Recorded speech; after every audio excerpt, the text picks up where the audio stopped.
Soyez les bienvenus, comme tous les soirs, à la maison, chez moi, dans mon petit bureau pour ce point média, vendredi 24 avril. J'espère que vous êtes en forme.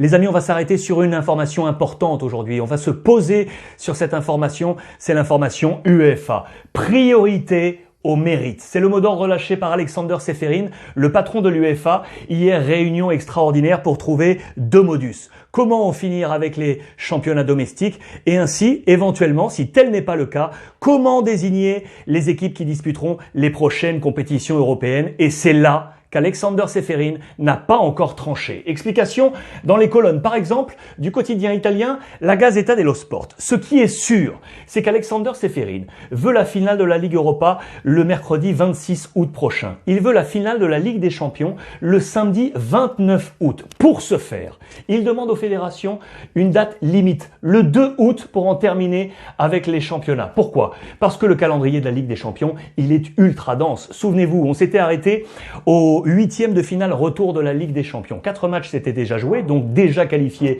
l'Atalanta, Leipzig, l'Atlético et le Paris Saint-Germain. Pour les 4 derniers matchs, voici le calendrier proposé par l'UEFA. Vendredi 7 août, Juve-Lyon, Manchester City, Real Madrid. Le lendemain, samedi 8 août, Bayern, Chelsea, Barcelone, Napoli. S'enchaînerait un calendrier absolument fou pour arriver jusqu'au 29 août, Istanbul et la finale de la Ligue des Champions. L'incertitude, les amis, c'est que si les championnats ne pouvaient reprendre, comment désigner donc les futurs clubs européens? Et c'est donc là qu'Alexander Čeferin n'a pas encore tranché. Plusieurs options. L'option Playoff, qui revient énormément. Elle est à la une là des colonnes du Mundo Deportivo en Catalogne, en Espagne. C'est une option qui ne fait pas rire du tout. The Sun, les Anglais, vous allez rire, à la une du tabloïd anglais. En France, regardez, dans les colonnes de notre quotidien national, sous la plume de mon confrère Arnaud Herman, l'équipe, ce titre, la lutte des classements. Très bon papier, avec, regardez, les 3 issues possibles, choisies éventuellement, si nous ne pouvions pas aller au terme de notre championnat. Que pourrions-nous envisager? Regardez les 3 solutions. La première, c'est de figer le championnat au terme de la 27e journée. C'est la dernière journée qui a été entièrement jouée. Voici quel serait le classement final. La 28e, elle a été quasiment entièrement jouée. Il manquait le match entre Strasbourg et le Paris Saint-Germain, ce qui ouvre une 3e voie. La voie qu'on va appeler la voie du quotient. On prend le nombre de points emmagasinés depuis le début du championnat par les clubs, on divise par le nombre de matchs joués, ça nous donne un quotient et voici le nouveau classement établi. Vous noterez quoi? Que les 3 derniers, cela ne change absolument rien. Cela ne change rien non plus pour les 4 premiers, Paris, Marseille, Rennes et Lille. En revanche, regardez la zone jaune, la zone Europa League. Lyon et Montpellier étaient qualifiés au terme de la 27e journée. Ce n'est plus le cas sur le classement du quotient. On sort de cette zone. Dans le même temps, regardez Reims et Nice. Ils n'étaient pas qualifiés ici. Ils sont là qualifiés. Il y a un croisement. Imaginez les discussions dans les instances du football français dans les prochains jours. On va suivre ça très attentivement et la réflexion également d'Alexander Čeferin. Ce qui est sûr, les amis, on vous l'a annoncé, c'est qu'en Allemagne, on va reprendre. On est prêt. Regardez, c'est au centre ici de l'Europe. Le seul pays en jaune, avec également la Suisse, c'est à noter, où la reprise, ça y est engagée. On est prêt. C'est le message qui a été lancé. On est là dans les colonnes de la Gazzetta dello Sport en Italie. C'est le message qui a été lancé par cet homme. Ici, Christian Seifert, c'est le patron de la Ligue allemande. Il a formulé, formé, façonné, distribué ce document qu'on a appelé Task Force, avec son homologue de la fédération allemande.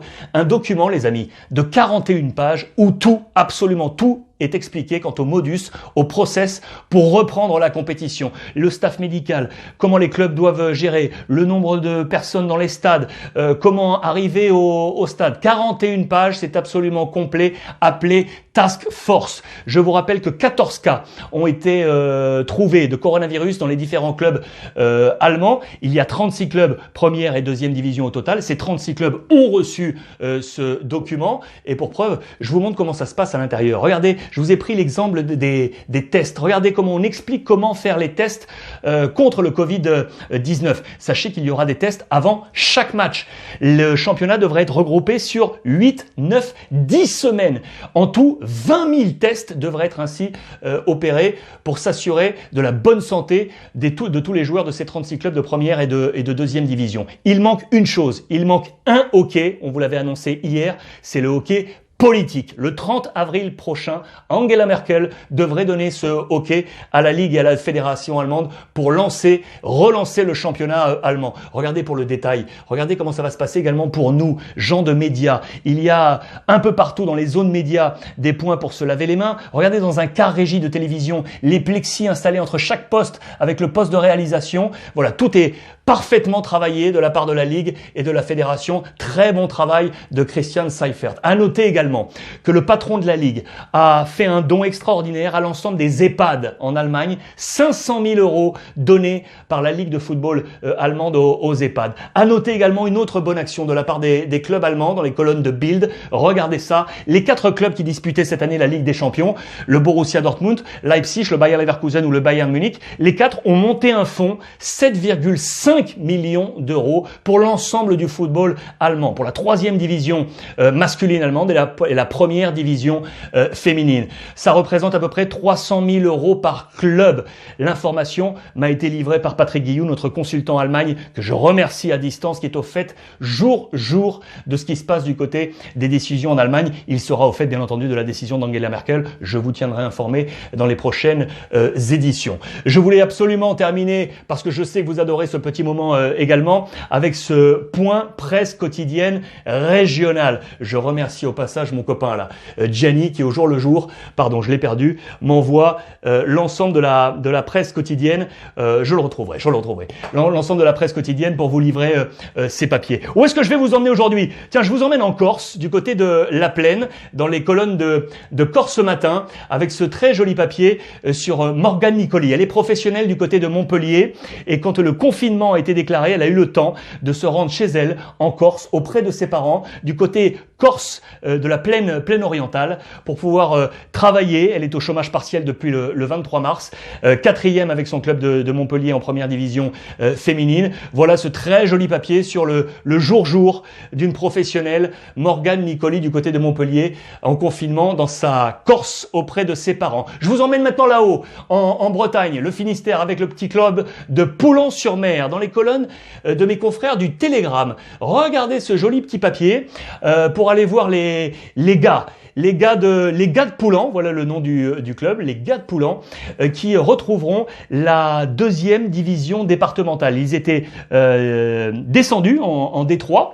Ils vont remonter tout de suite. Vous savez que les championnats amateurs ont été gelés et ils étaient alors premiers de leur groupe devant Goyans, ce qui va faire que la formation de Tanguy Le Goff va retrouver la D2 la saison prochaine. Bravo à eux, c'est une très très belle performance pour eux. Et enfin, je vous emmène ici là, tout en bas, à Rousson, en Occitanie, dans le Gard, pour aller voir l'AS Rousson. C'est le club de Laurent Blanc, qui est originaire de ce petit village. Il en est le président d'honneur, et le stade porte son nom d'ailleurs.